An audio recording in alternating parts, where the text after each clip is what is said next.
You're listening to What She Said on Canada Talks. And we are joined by Bettie Bradley today. Welcome, Bettie. How are you? Christine, I'm so glad to be here. Now, for all our listeners, you are the editor-in-chief of today's Bride magazine. You have been for 35 years. Yes. So you're an uber expert. And your latest book is called The Wedding Expert, 400 Things You Need to Know to Plan Your Big Day. So I guess the first question is, many traditions, well, some traditions have changed, but when you see the lineup of TV shows, it appears the desire to have the perfect wedding sure hasn't changed. It has not changed, but everything else has changed. When you said a few things have changed, everything has changed. It is no more, giving a wedding today is so unlike what it was 20 years ago. Totally unlike 40 years ago. So at my age, I have traveled down the long road and seen these changes, and it's been amazing. Starting with how you budget. It's totally different today because more than 51% pay for their own wedding among the bridal couples, and that surprises people a lot. Where, of course, in my day, it was always daddy who paid, and now it's the couple themselves or the three families, the two families and the couple share the costs. Is that because generally I think people are getting married later? You're absolutely right. When I was young, a girl was married when she was 20, 21, 22. Exactly. Today the brides are 30 when they Right. get married. So it's a totally different... Yeah, they're probably living together and have bought a place, and they've got all their china and dishes and whatever, and or whatever. Yep. So they don't. It's not the same. No. It's not the same sort of send off. Well, what has happened is that when Daddy paid, they wanted the best of everything. Now that so many of them are paying, suddenly they become budget conscious and they're looking for ways to save money. So that was part of what I wanted to do in the book, was address the whole problem, not only of who should pay and how you word an invitation when there's 3 people sponsoring the wedding, and then how you budget. But even though all that has changed, and they may be not wanting to or insisting on having the best because Daddy isn't paying the whole thing, they still are obsessed with the day. We have shows back to back on the dress and let's go to everybody's wedding and judge it and who gets the honeymoon prize, and so there seems to be a real interest in weddings. It is phenomenal, and it has become a showplace now. People are even bringing in people who will, a magician, for instance, who will perform. They're bringing in performers, which of course was not done in my day. It was much more rigid when I was young. It was a format that everybody followed. Nobody follows a format today. Everybody wants to develop their own unique wedding, and that's part of the challenge. So that's what the book is partly about. You can certainly develop your own wedding, but there are still basic rules of etiquette that should be observed, or you'll end up with hurt feelings and people feeling left out. And there's a lot of ways to do it wrong, and only a few ways to do it right. And we'll get into a few of those later, but you were talking about the performances. One of the things I've noticed, in the last 5 years with the emergence of YouTube, is it's almost like everybody, like the wedding dance, some other wedding dance, or the big performance coming down the aisle. It's almost like they're doing it for YouTube, for an audience. Yeah, it's become grand theater, and I use the word in the book very often, as a matter of fact, because that's exactly what it is. They see it as a performance, and they're the star for that day, and that's just the start. But they still want to know where they can cut corners because money is still a factor. Well, the emergence of the groom and his family certainly changes the whole complexion of the wedding. And that affects everything, even from the invitation, because with the groom's family involved now, they have to be in the invitation as co-hosts. They're not just buried the way they used to be at the bottom of the invitation. So they are involved, and then you come to the question of, say, the guest list. With everybody paying their share of the bills, now what are we going to do about sharing who invites who? Yeah, well, I mean, I have 2 sons, and I thought when they were born, well, at least I won't have to pay for a wedding. Now I'm going, hello, cha-ching. I have 2 daughters. We've always planned for this. Although I mean, it is. So what are the rules now that changing? I mean, my father paid for the bar. My parents were divorced. Yes. My mother paid for the flowers. We paid for virtually everything else. Well, that's pretty much the way it's done, as Okay. a matter of fact. But and what the young people don't seem to understand is that whoever pays the bills calls the shots. So that, say, the father and mother of the bride decide to pay for the food at the reception, and the young couple wants something very upscale, and the parents don't think they need anything that upscale or that pricey. That argument is won by the parents. Whoever signs the checks calls the shots. So that if the parents are paying for the entire wedding, that's another thing again. Then the only decisions that are left to the bridal couple are the theme of the wedding, the color of the wedding, hopefully where it's held. If they want it to be held someplace that's not too expensive, they can call the shots on those things. But on the specifics that mean writing a check, then the parents still call the shots. Well, it used to be in the old days when there were very set rules about who paid for what and what happened. Now you're saying it's much more flexible. Yes. Do you find from what you're hearing that there's more friction then between the couple, between the families, because nobody's exactly sure where the boundaries are? I mean, do you know, this is an interesting point, because I had a letter from a bride she just didn't know what to do about it. Her mother was a stickler for etiquette. And so the mother had refused to meet the parents of the groom because she felt that according to etiquette, they were required to do the entertaining and to invite them to a dinner. That's so true. she refused to meet them until they had that dinner.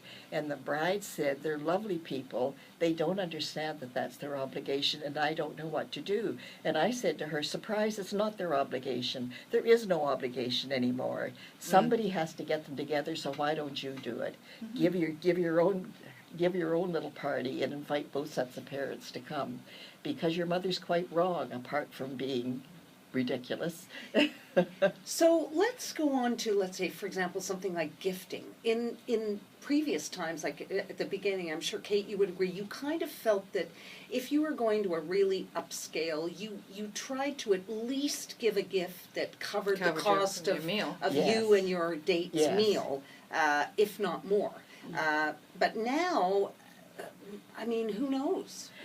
What are some of the things that have not changed for you? Well, that hasn't changed very much, as a matter of fact. And that actually was Italian-based, this business of covering the cost of the meal. And that's pretty much standard now as well. But what people are objecting to, I did a survey on our website about what people did not like about weddings. I found that fascinating because usually, as editor of the magazine, I'm trying to get everybody happy and make everybody enjoy what they're doing. But I thought it would be fun to find out what people don't like. And one of the top things was too many gifts. It was the wedding gift and the shower gift. And now sometimes people are giving an engagement party. And the poor maid of honor is... Well, all of the bridesmaids, used to be expected to bring a gift to all these occasions. I now recommend to brides that they tell their bridesmaids that they are not to bring gifts to showers. And if they want to give a wedding gift, very often I recommend that the whole wedding party go together and give one major gift. Because it's expensive to be a bridesmaid, and it's just too pricey. And I also tell brides, if a close friend says, I can't afford it, you've got to accept that. Don't feel that she's letting you down. If she can't afford it, she can't afford it. And let her off the hook. So are weddings getting more expensive? Are people spending more or less? I think they're spending more in terms of I think guests are spending more because there are more gift-giving occasions than there used to be. Because there's the stag, and then there's often a his and her shower, as well as sometimes the parents of the older the parents' friends want to give their shower. You get a shower at work very often, so that the gift giving just becomes ridiculous. And it becomes very grabby. I did have a letter from a man in the States, actually, to say how he had ruined the wedding for his bride, and she thinks that she will never forgive him. He got so taken up with this idea of registering and getting all these lovely gifts that he wanted to have a lot of people come to the wedding for these gifts. But then he didn't want the wedding to cost too much. So they ended up with 200 people when they shouldn't be having a wedding for about 50 people. 200 people, and then he kept cutting back and cutting back. Not only did he want to have a cash bar, which then give them money to pay for the food, but he cut the food back to sort of cold cuts. And, and what happened is that people arrived hungry, and there was no dinner, and so they were leaving. And the evening ended up with the bride in tears. Well, then, so you would be. So he ruined it, yeah. The other thing I have to tell you I have a problem with is on a Saturday, you're going to the ceremony at 10 o'clock in the morning and the reception isn't till 7. So then here you are dressed and you've got 6 hours to kill somewhere before, what that's really inconsiderate. I think. It is. It's like having a wedding on a long weekend in Canada in the summer. Like you've taken. I've only got so many 3 days, and you're taking up my Saturday. And your excuse is that people are coming from out of town. I don't care about them. You're absolutely Is that right. horrible? And that whole bit of the early morning wedding or the early afternoon wedding, and then the reception, that was right at the top of people's hate list as well. And if people coming from out of town and staying in a hotel, or if you have to drive out of town to go to the wedding, what in the world? Where do you go for 6 hours? You're absolutely right. It is. So this trend, I think, towards people having the service and the reception in the same place, that's really taking hold. People are renting historical homes, lovely old homes, and so on, and that's great. One of the other things we really wanted to know about are the etiquette rules of destination weddings. Some people say, like I was just going to ask that. Same thing. Some people say that going on that trip is your gift to them, and some people say, no, you've also got to give a wedding gift. What do you say? I think that they're going on the trip is plenty. I'd say so. And see, told you. it's expensive, and the parents are going to give a gift anyway, so we know that. But I think if you want friends to come and say, will you come? I hope you'll come, and please don't send a gift. I just want you to be there for me. Well, I mean, I just went to a family wedding, and it was on an Italian, in Italy in September. It cost a fortune, and it was for a week, and the whole family went, and they said no gifts, but I think there was an expectation, and I just thought, I can't do that. Oh no. I mean, and now I'm going to the second child's wedding in London, England, and I don't think I'm going to, because I didn't for this one, I'm not for that one, but I think when you spend thousands on plane tickets and hotel, isn't that enough? It must have cost you a fortune. It did. I'm very impressed. It did. I am so impressed. But I mean, should I be embarrassed? No, you should not be embarrassed. Your gift to them was to spend all that money to be with them on their big day. Absolutely. Yeah. Okay. And another thing about getting married abroad, couples have to be very careful what the laws are of the land, because in a lot of countries, the church wedding is not legal. You have the church wedding for show, but you are not legally married in the eyes of the state. You have to have a civil marriage as well. And that's in France, Germany, Italy, Japan. A lot of countries have that rule, and you have to be aware of it, or else you'll come home, you'll have had a lovely service, but you won't be legally married.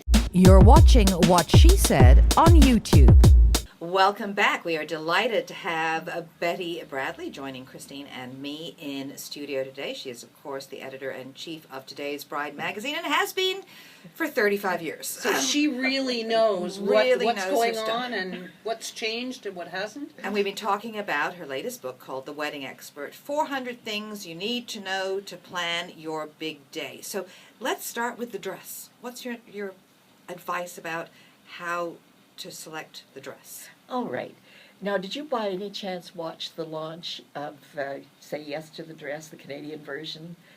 I have to confess I did No. not. No. Well, it's part of my job to watch those things. And I did.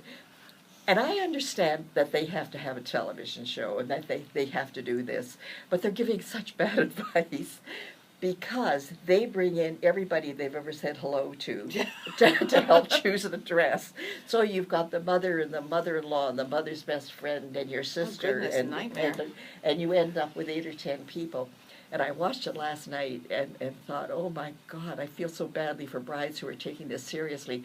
Now, it makes a good television show, there's no Yes. question. And everybody has their thumbs up, thumbs down, that doesn't work well for you. This And so- isn't you. I never saw this as being you on your wedding day. And she's going, Yes. I love it. Okay, well, let's try something else. Exactly right. And so I have retailers begging me to write every issue something about go to choose your gown with one person, or you run the risk of choosing a gown that suits everybody else but isn't really what you had in mind. I took my mom. That was it. Exactly right. Yeah, take somebody that you trust, their fashion sense, that they understand you and understand what you want. Well, she's going And to tell it's me the if I best look way. like a meringue. That's, and she did. She said, no, meringue. Back. Oh, that's funny. I'm often just astounded at what people will pay for Yes. that dress. I am too. And do you understand that Yes, that I whole do. princess for a day thing, that it doesn't matter if it's $10,000, it's my day, even Well- though they may very well get divorced. Half of them. I was going to say the 50% chance, isn't there? I am appalled at people who overspend, who really can't afford it, or who want their parents to overspend. Yes, I yeah. think your parents are saving for retirement. They've got other places to put their money, and you perhaps want a home, so you've got lots of places to put. It's a day. Make it lovely. Make it pretty. Make it memorable. Make it warm. Make your vows special. Do all the things that will make it special, but everything doesn't relate to money. And if you can have a pretty dress at $800 instead of $15,000, hello, Mm-hmm. I know which one I would buy. Yeah, me too. Well, especially since you're wearing it once. Well, that's But right. as people that I know have said, who then separated, Yes. looking back, I realized that we spent X tens of thousands of dollars on the wedding album, because that's Yes. what's left. Yes, I'm and not wearing the dress. that's right. The wine's gone. The food's gone. It was the picture and of that's what's left. Mhm. Yes. Now, when you're looking at planning a budget, how do you start? Where do you begin? I think it's important to make a list of the things that matter to you. Now, in our magazine, I always run a little checklist of things for people to do a yes and no on, and to estimate the cost as they do their homework. So I put that in every issue of Today's Bride. You have to make a list of what's important to you, and I can go back to my own family. My 2 daughters couldn't care less about limousines and showy. They said, all our friends have perfectly good cars. My son, on the other hand, when he got married, he wanted the big limousine. So that was important to him, but not important to the girls. Both my daughters said, I couldn't care less about a cake. I'd like to have something fabulous for the dessert because I want to put the guests first, and the cake thing doesn't matter to me. My son couldn't imagine getting married and not having a cake. So within my own family, Yes. I saw the importance of making your list. So go down the list of all the possibilities and take out the things that you don't care about, and right off the bat, you have saved a bunch of money. Then take your list and get quotes from 2 vendors, probably not more, but 2 vendors at each one. And then you have time, do your homework, check the reputation. If it's food, see if they do a food tasting first for you. And then you have all these prices there. Now, then we come to, can I go to the cash bar in case we forget later? You can Yes. go to the cash Oh, bar. this is Tacky, my tacky, biggest tacky. thing. So tacky. Yes, I it is. related to having somebody to the house for dinner and then charging them to have a drink after they get there. I That's do exactly too. what you're doing. I don't mind paying for everything else. I mean, Yes. but really, you invite me to. Well, think of it. the person that you're asking to really pay for your food as well, because they're making a profit at the bar. It's not just covering the bar; they're making a nice profit.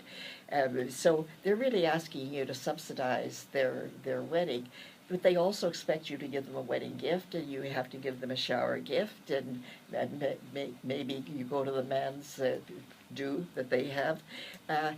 There are perhaps 4 previous places that you have put your money in getting gifts for them, and then to ask them to subsidize your reception is just appalling to me.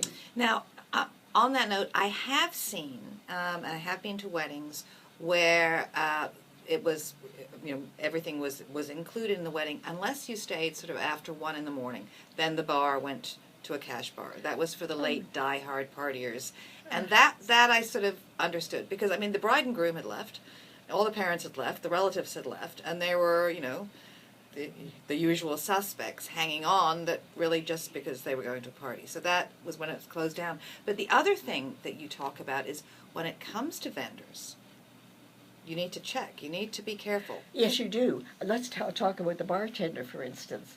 If you're paying by the bottle for your at the bar, have somebody in your wedding party responsible to go at the end of the party and to count the empty bottles and have the bartender sign off. Unfortunately, some people inflate those bottles, and you can save yourself a ton of money by having it checked off the night before, so that's established. A bottle count.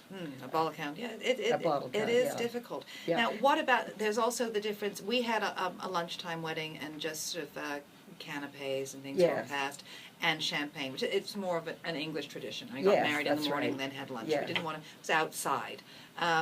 We didn't want to do the big dinner. Are Yeah. you seeing, and that helps keep costs down. Oh, it does, and an afternoon tea can be charming. You do it in Victorian style, and you get you can rent even the china, the Victorian china, and so on. And there's lots of ways to have a smaller wedding that is memorable and absolutely beautiful. Another way to save on the liquor and the wine is to have tray service. Don't have an open bar. You don't have to have an open bar from when they arrive until they leave. Don't have an open bar at the cocktail party. Have a tray service with one, give it a special name if you like, but one special drink, and serve that. And then when people sit down for dinner, you still don't open the bar, but you have wine at the table. And then you open the bar when the dancing starts or the party starts. And that also saves a ton of money. And I do have to point out that in my day, when I was younger, don't you hate old people who say in my day, but however, in my day, there was much heavier drinking than there is today, because people would drink and drive, yes, and they won't absolutely. today. So the intake of liquor is a lot less today than it was even 30 years ago. So let me ask you this. If people are, it's now not just the parents of the bride picking up everything, but it seems to be more divvied up. Yes. When it comes to the wedding present then, how have things changed? For example, my sister decided that with her 3 children, she's got one engaged now, going to be married in July. They just talked about it and decided they didn't want to control. They didn't want to get into that argument about, no, it's too much, it's less.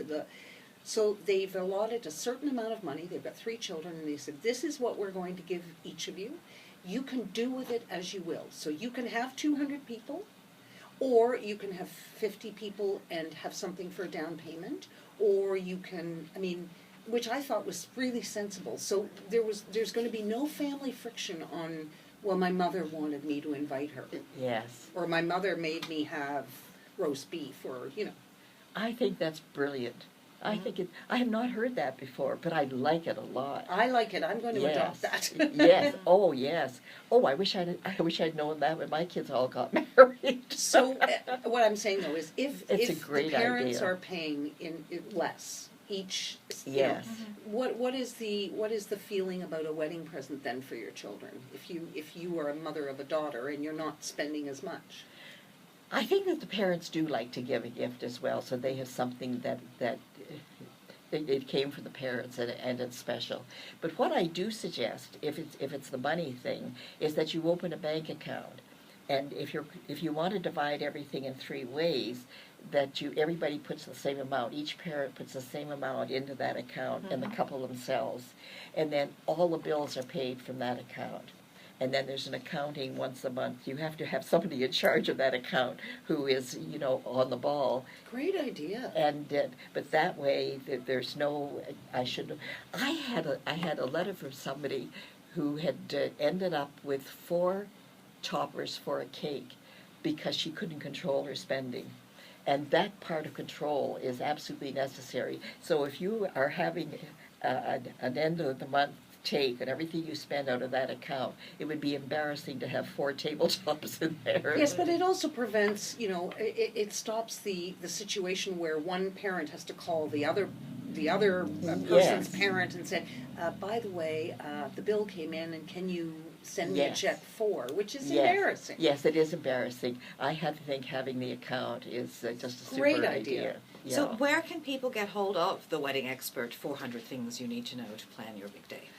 I think it's in Chapters and Indigo and all the bookstores across Canada. That is excellent. Thank you very much. And with my 2 daughters, thankfully no wedding plans in sight. We'd like to get university out of the way first. And as you said, they're getting older. They're getting older as they get married. But Well, I think a little bit of the burden has been lifted from your shoulders.